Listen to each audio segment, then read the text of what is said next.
بسم الله الرحمن الرحيم إن الحمد لله نحمده ونستعينه ونستغفره ونعوذ بالله من شرور أنفسنا ومن سيئات أعمالنا من يهده الله فلا مضل له ومن يضلل فلا هادي له وأشهد أن لا إله إلا الله وحده لا شريك له وأشهد أن محمدا عبده ورسوله وصفيه وخليله الذي اصطفاه من عباده أدى الأمانة وبلغ الرسالة ونصح الأمة وجاهد في الله حق جهاده حتى تركنا على المحجة البيضاء ليلها كنهارها لا يزيغ عنها إلا هالك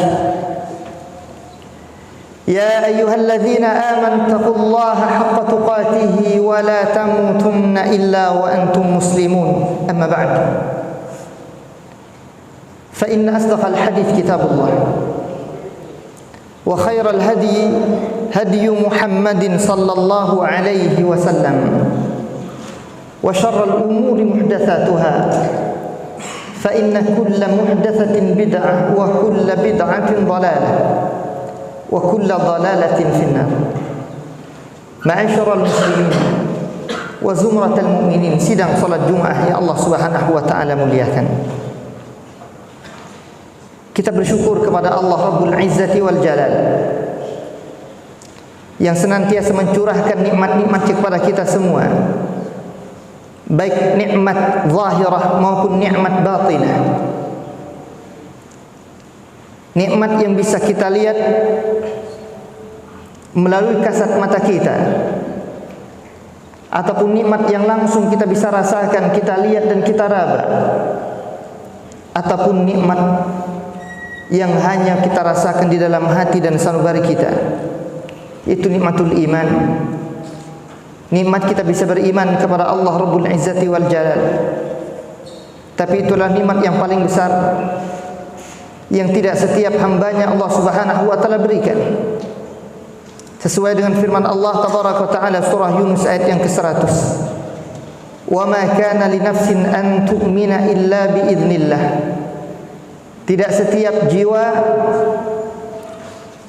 mampu dan bisa beriman kepada Allah Subhanahu wa taala kecuali Allah Subhanahu wa taala izinkan untuknya. Dan kita bersyukur kepada Allah Subhanahu wa taala.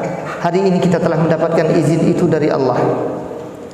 Karena di antara bukti keimanan kita kepadanya, kita hadir di tempat ini, hadir di masjid Allah Subhanahu wa taala untuk beriman kepada Allah dengan beribadah kepadanya dengan sebaik-baik ibadah. Kita pun datang untuk menunaikan ibadah salat Jumat berjamaah. Semoga Allah Subhanahu wa taala menerima amal ibadah kita seluruhnya, baik dari yang wajibah sampai yang sunnah. Amin ya rabbal alamin.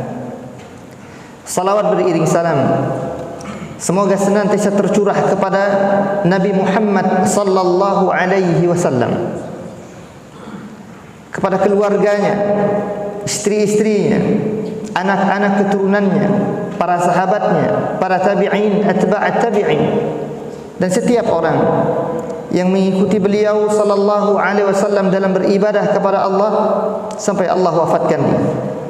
Semoga kita yang hadir hari ini pun sama. Kita beribadah kepada Allah Subhanahu wa taala sampai Allah wafatkan kita sesuai dengan petunjuk Nabi kita Muhammad sallallahu alaihi wasallam. Amin ya rabbal alamin. Ma'asyiral muslimin rahimani rahimakumullah. Al-Imam Al-Bukhari dan Imam Muslim dalam dua kitab sahih mereka menceritakan, mereka menuliskan satu hadis dari seorang tabi'in, Sa'id bin Al-Musayyib, an abihi, dari bapaknya yaitu Al-Musayyib radhiyallahu anhu ardah. Dia menceritakan, falamma hadarat Abu Talib wafah, ketika Abu Talib dalam keadaan sakaratul maut, mendekati ajalnya, dalam keadaan sakit terbaring di atas pembaringannya. Ja'ahu Rasulullah sallallahu alaihi wasallam. Maka Rasul sallallahu alaihi wasallam mendatangi beliau, menghampirinya. Fawajada 'indahu Aba Jahlin wa Abdullah bin Abi Umayyah bin Al-Mughirah. Ternyata Rasul sallallahu alaihi wasallam dapati di sisi pamannya yaitu Abu Talib ini ada pamannya yang lain, yaitu Abu Jahal dan Abdullah bin Abi Umayyah bin Al-Mughirah. Rasul sallallahu alaihi wasallam ketika mendapati paman tercintanya Abu Talib terbaring lemas, tak berdaya karena dalam keadaan sakit, bahkan sudah siap-siap mendatangi menghampiri ajalnya, maka Rasul sallallahu alaihi wasallam membisikkan kepada beliau, membisikkan kepadanya satu ungkapan, "Qul ya 'am, la ilaha illallah, kalimatan asyhadu laka biha 'indallah." Wahai paman, ucapkanlah kalimat la ilaha illallah, yang dengan kalimat itu kelak aku akan menjadi saksi di hadapan Allah Subhanahu wa taala bahwa engkau pernah mengucapkan la ilaha illallah. Kau telah mempersaksikan tidak ada ilah yang berhak disembah dengan benar kecuali Allah. Tapi para jamaah yang Allah Subhanahu wa taala muliakan, Abu Jahal, salah satu paman Rasul sallallahu alaihi wasallam, saudara Abu Talib, juga tidak ikut ketinggalan membisikkan kalimat, "Ya Abu Talib, atarghabu an millati Abdul Muttalib?" Wahai Abu Talib, apa kau sudah tidak cinta lagi dengan agama bapakmu Abdul Muttalib? Apa kau rela melepaskan agama nenek moyangmu, masuk ke dalam agama baru yang dibawa oleh Muhammad? Para jamaah yang Allah Subhanahu wa taala muliakan, Abu Talib ketika mendapatkan bisikan dari keponakannya yaitu Rasul sallallahu alaihi wasallam, seiring itu pula mendapatkan bisikan dari saudaranya sendiri, apakah ia harus meninggalkan agama nenek moyangnya masuk ke dalam agama baru? Ia ternyata tidak sedikit pun melafalkan kalimat la ilaha illallah. Dia masih bersikuku, berpegang teguh dengan agama nenek moyangnya, agama bapaknya yaitu Abdul Muttalib. Sehingga sampai mati Abu Talib masih merengkuh agama masa lalunya, enggan untuk mengucapkan la ilaha illallah, masuk ke dalam agama Islam. Sehingga Rasul sallallahu alaihi wasallam sebagai bukti cinta beliau kepada paman tercintanya ini, yang setiap waktu dan setiap saat menjaga beliau dari bentuk kezaliman dan penganiayaan orang-orang masyarakat jahiliyah Makkah masa itu, maka sebagai bukti beliau kepada paman tercintanya, ia pun bersumpah, "Wallahi la astaghfiranna laka rabbi ma lam unha anka." Demi Allah wahai paman, niscaya aku akan mintakan ampunan untukmu kepada Rabbku Allah Subhanahu wa taala selagi aku tidak dilarang. Sehingga Allah Subhanahu wa taala kemudian menurunkan satu ayat dalam Al-Qur'an, surah At-Taubah ayat 113. A'udzu billahi minasyaitonir rajim. Ma kana lin-nabi walladzina amanu ay yastaghfiru lil musyrikin walau kanu uli qurba min ba'di ma tabayyana lahum annahum ashabul jahim. Kata Allah Subhanahu wa taala, tidak boleh seorang nabi dan orang-orang yang beriman untuk memintakan ampunan bagi orang-orang yang melakukan perbuatan syirik kepada Allah Subhanahu wa taala. Tidak boleh seorang nabi dan orang-orang yang beriman memintakan ampunan untuk orang-orang yang mati dalam keadaan kufur kepada Allah Subhanahu wa taala, setelah jelas baginya bahwa dia kelak akan menjadi orang-orang penduduk nerakanya Allah Subhanahu wa taala. Para jamaah yang Allah Subhanahu wa taala muliakan, berkenaan dengan Abu Talib ini, Allah Subhanahu wa taala juga tegaskan dalam surah Al-Qasas ayat 56, innaka la tahdi man ahbabta walakinallaha yahdi man yasha. Kata Allah Subhanahu wa taala, sesungguhnya engkau hai Muhammad tidak bisa memberikan hidayah bahkan kepada orang yang engkau cintai sekalipun. Wa huwa a'lamu bil muhtadin, dan hanya Allah Subhanahu wa taala yang Maha tahu siapa yang paling berhak untuk mendapatkan hidayah Allah Subhanahu wa taala. Hadis ini dikeluarkan oleh Al-Imam Al-Bukhari dan Al-Imam Muslim. Apa faedah yang bisa kita ambil dari hadis yang tadi khatib sampaikan? Ma'asyiral muslimin rahimani rahimakumullah. Yang pertama, poin yang kita bisa ambil, faedah yang kita bisa petik adalah bahwasanya hidayah itu mutlak milik Allah Subhanahu wa taala. Ketika ada seorang manusia ingin memberikan jalan hidayah kepada manusia yang lainnya, dia tidak akan pernah bisa memaksakan hidayah itu masuk kepada siapapun yang dia kehendaki dan dia inginkan. Karena sejatinya mutlak hidayah itu milik Allah Tabaraka wa Ta'ala. Sebagaimana Rasul sallallahu alaihi wasallam sangat bersikeras pamannya mendapatkan hidayah dari Allah Subhanahu wa taala masuk ke dalam agama Islam ini. Tapi nyatanya sampai mati pamannya masih memeluk agama nenek moyangnya, yaitu Abu Talib, Abdul Muttalib, sehingga ia mati dalam keadaan kufur, tidak mendapatkan hidayah dari Allah Subhanahu wa taala. Bahkan meskipun itu golongan orang yang paling kita cintai sekalipun, bapak kita, ibu kita, nenek-nenek dan kakek-kakek kita, saudara-saudari kita, anak-anak keturunan kita, jika Allah Subhanahu wa taala tidak berkenan untuk memberikan hidayahnya, maka si fulan tidak akan mendapatkan hidayah dari Allah Tabaraka wa taala. Karenanya ma'asyiral muslimin rahimani rahimakumullah, setiap waktu kita diperintahkan untuk senantiasa memohon dan meminta kepada Allah Subhanahu wa taala al-hidayah. Ihdinas siratal mustaqim. Renungkan, resapi kalimat ihdinas siratal mustaqim, ya Allah, berikanlah petunjukmu, jalanmu yang lurus kepada kami ya Allah. Siratal ladzina an'amta alaihim, yaitu jalannya orang-orang yang telah pernah engkau berikan nikmat kepada mereka. Datang tafsiran disebutkan oleh para ulama dalam surah An-Nisa, yaitu minan nabiyyin was-siddiqin wasyuhada was-salihin. Siapa orang-orang yang Allah Subhanahu wa taala berikan nikmat kepada mereka? 4 golongan inilah. Yang pertama adalah para nabi, yang kedua orang-orang siddiqin yang gampang dan mudah percaya jika itu bagian dari agama dan melaksanakan perintah agama dengan penuh kejujuran, itu orang-orang siddiqin. Wasyuhada, dan orang-orang yang mati syahid di jalan Allah.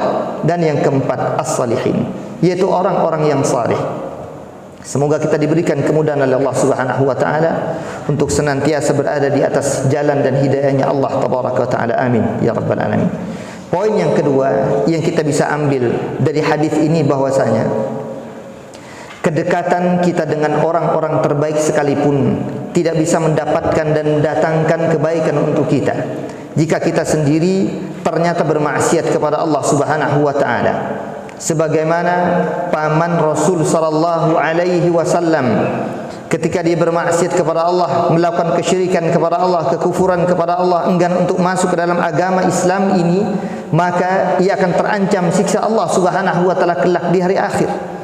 Begitu pula kita seluruhnya hari ini yang bukan siapa-siapa, maka setiap kita hendaknya menjaga diri kita sendiri sebagaimana Allah Subhanahu wa taala perintahkan, ya ayyuhalladzina amanu qu anfusakum wa ahlikum nar. Hai orang-orang yang beriman, jagalah diri kalian dan keluarga kalian dari siksaan api nerakanya Allah Subhanahu wa taala. Bahkan Rasul sallallahu alaihi wasallam ingatkan kepada keluarga-keluarga beliau, ingatkan kepada masyarakatnya sendiri, ya ma'syara Quraisy, ishtaru min anfusakum minallah la ughni ankum minallahi syai'a. Wahai kaum Quraisy, belilah diri-diri kalian dari Allah. Aku tidak akan bisa memberikan manfaat dan tidak akan bisa memberikan pertolongan kepada kalian dari siksa Allah Subhanahu wa taala. Bahkan bukan hanya bangsa Quraisy, lebih jauh Rasul sallallahu alaihi wasallam mengatakan, ya Abbas, Rasulullah sallallahu alaihi wasallam, paman beliau sendiri, yaitu Al-Abbas bin Abdul Muttalib, diberikan peringatan oleh Rasul. belilah dirimu dari Allah Subhanahu wa taala, aku tidak bisa membantu engkau. Bahkan Rasul mengatakan kepada bibinya sendiri, ya Safiyah ammat Rasulullah sallallahu alaihi wasallam, ishtari minallah la ugni anki minallahi syai'a. Beli dirimu dari Allah tabaraka wa taala dengan melakukan amal-amal salih, amal-amal yang baik, karena aku tidak bisa memberikan pertolongan kepada bahkan para jamaah yang Allah Subhanahu wa taala muliakan. Ingat, kekerabatan tidak bisa membantu. Rasul sallallahu alaihi wasallam ingatkan kepada anak tercintanya, yaitu Ibunda Fatimah radhiyallahu anha, ya Fatimah binta Muhammadin sallallahu alaihi wasallam, sali min mali ma syi'ti la ugni anki minallahi syai'a. Silahkan, jika dalam urusan dunia, hai Fatimah, jika aku punya harta, kau minta, aku akan berikan. Tapi aku tidak bisa membantu engkau kelak di hadapan Allah Subhanahu wa taala. Ma'asyiral muslimin, rahimani rahimakumullah. Rasul mengatakan tidak bisa memberikan bantuan dan pertolongannya kepada anak perempuannya yang tercinta, yaitu Ibunda Fatimah radhiyallahu anha. Apalagi kita hari ini. Maka setiap kita hendak memperhatikan apa yang bisa kita lakukan hari ini. Mumpung Allah Subhanahu wa taala masih memberikan kehidupan kepada kita semua, maka perbanyak amal-amal salih. Tinggalkan segala bentuk kemungkaran dan kemaksiatan, baik kemaksiatan dan dosa-dosa yang kecil, lebih-lebih kemaksiatan dan dosa-dosa yang besar. Faedah yang ketiga yang kita bisa ambil dari hadis ini, bahayanya teman-teman yang buruk dan teman-teman yang jahat. Teman-teman yang buruk dan teman-teman yang jahat bisa menggelincirkan seseorang ke dalam kubangan api neraka Allah Subhanahu wa taala. Kita lihat kasus tadi, bagaimana Abu Talib dibisikkan oleh saudaranya sendiri, apakah kau rela meninggalkan agama nenek moyangmu, masuk dalam agama yang baru yang dibawa oleh Muhammad yang tidak jelas ini? Sehingga Abu Talib enggan untuk masuk ke dalam agama Islam. Karena pengaruh pergaulan, pengaruh persahabatan. Karenanya Rasul sallallahu alaihi wasallam menyatakan, al-mar'u ala dini khalilih, falyanzur ahadukum man yukhalil. Seseorang itu dilihat tergantung kondisi teman dan sahabatnya. Karenanya kata Rasul, hendaknya setiap kalian jika ingin melihat, jika ingin mengambil sahabat dan teman, lihat teman dan sahabatnya. Apakah orang-orang yang baik atau orang-orang yang buruk dan jahat? Jika buruk dan jahat, tinggalkan. Carilah teman-teman dan sahabat-sahabat yang baik. Karena orang-orang Arab mengatakan, as-sahibu sahib. Teman itu menarik pada kebaikan jika adalah dia orang-orang yang baik, dan menarik pada keburukan dia jika ada orang-orang yang buruk dan orang-orang yang jahat. Karenanya hendak kita perhatikan siapa sahabat dan teman karib kita. Kalau dia orang-orang yang salih, maka jadikan dia sebagai teman dan sahabat karib kita. Jika dia adalah orang-orang yang buruk dan jahat, segera tinggalkan dan jangan terbiasa untuk bersahabat dan berteman dengan orang-orang yang buruk. Barakallahu li wa lakum fil Qur'anil Karim, wa nafa'ani wa iyyakum bima fihi minal ayati wadh-dhikril hakim. Wa taqabbalallahu minni wa minkum tilawatah fastaghfiruh innahu huwal ghafurur rahim.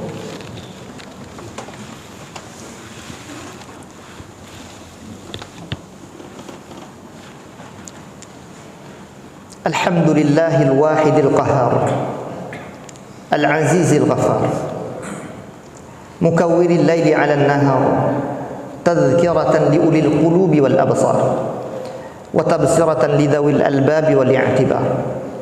Ahmaduhu ablagha hamdin wa azkah, wa ashmalahu wa anmah, wa ashhadu an la ilaha illallah barrul karim, ar-raufur rahim.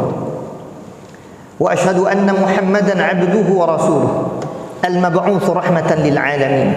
أما بعد، يا أيها الذين آمنوا اتقوا الله حق تقاته ولا تموتن إلا وأنتم مسلمون. معاشر المسلمين rahimani rahimakumullah. Pada khutbah yang kedua ini, khatib mengajak diri khatib pribadi dan kaum muslimin sekalian, marilah kita berbekal diri dengan sebaik-baik bekal. Sebaik-baik bekal itu adalah takut dan takwa kita kepada Allah Subhanahu wa taala. Mari kita hiasi diri kita. Pergunakanlah pakaian dengan sebaik-baik pakaian. Sebaik-baik pakaian itu adalah takwa. Wa libasut taqwa dzalika khair. Kata Allah Subhanahu wa taala, pakaian ketakwaan itulah yang terbaik. Wa tazawwadu fa inna khairaz zadi taqwa wattaquni ya ulil albab. Berbekal dirilah kalian hai seluruh manusia, dan sebaik-baik bekal itu kata Allah adalah takut kalian kepadaku. Karenanya hai orang-orang yang memiliki akal fikiran yang sehat dan jernih, bertakwalah kepada Allah Subhanahu wa taala. Ma'asyiral muslimin rahimani rahimakumullah. Sebagai penutup, poin keempat dari hadis yang kita bacakan tadi, bahwasanya mutlak dan sepakat para ulama haram hukumnya kaum muslimin memintakan ampunan, keberkahan dan rahmat bagi orang-orang non-muslim yang sudah dalam keadaan mati dalam kekufurannya. Sepakat para ulama kita hukumnya haram seorang muslim siapapun dia memintakan ampunan, keberkahan dan rahmat bagi orang-orang non-muslim yang mati dalam kekufuran. Tapi kemudian ada khilaf di tengah-tengah para ulama kita ketika orang-orang non-muslim itu masih dalam keadaan hidup. Bolehkah memintakan ampunan untuk mereka kepada Allah Subhanahu wa taala ketika mereka masih dalam keadaan hidup?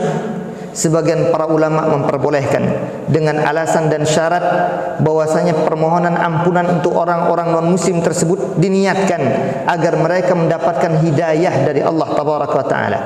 Karena jika niatnya agar mereka orang-orang non-muslim mendapatkan hidayah dari Allah Tabaraka wa taala, mutlak boleh hukumnya.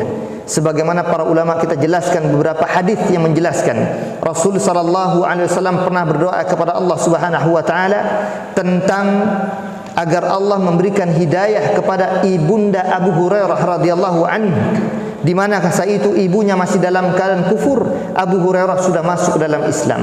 Maka Rasul memohon dan meminta kepada Allah, Allahumma hdi umma Abi Hurairah, ya Allah berikanlah hidayah kepada ibunda Abu Hurairah. Dan alhamdulillah ibunya pun masuk ke dalam Islam. Jika meminta hidayah kepada Allah Subhanahu wa taala untuk orang-orang non-muslim, maka hukumnya sepakat boleh para ulama.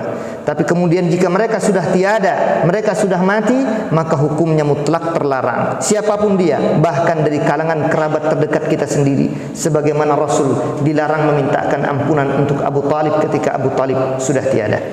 Ma'asyiral muslimin rahimani rahimakumullah. Sehingga karenanya kita semua terlarang berdasarkan ayat yang tadi khatib sudah sebutkan, surah At-Taubah 113, dan hadis yang dikeluarkan oleh Imam Bukhari dan Imam Muslim, bahwasanya kita dilarang untuk memintakan ampunan bagi orang-orang non-muslim ketika mereka sudah meninggal. Semoga Allah Subhanahu wa taala memberikan hidayah kepada kita semua dan menguatkan keimanan di dalam hati dan sanubari kita. Semoga Allah Subhanahu wa taala memberikan segala kemudahannya kepada kita semua untuk tetap beriman dan bertakwa hanya kepada Allah Rabbul Izzati wal Jalal. Amin ya rabbal alamin. Inna Allah wa malaikatahu yusalluna 'alan nabi ya ayyuhalladzina amanu sallu 'alaihi wa sallimu taslima. Allahumma salli 'ala Muhammad wa 'ala ali Muhammad kama sallaita 'ala Ibrahim wa 'ala ali Ibrahim innaka Hamidum Majid. Allahumma barik 'ala Muhammad wa 'ala ali Muhammad كما باركت على إبراهيم وعلى آل إبراهيم إنك حميد مجيد. اللهم اغفر للمؤمنين والمؤمنات والمسلمين والمسلمات الأحياء منهم والأموات إنك سميع قريب مجيب الدعوات يا قاضي الحاجات. ربنا هب لنا من أزواجنا وذرياتنا قرة أعين واجعلنا للمتقين إماما.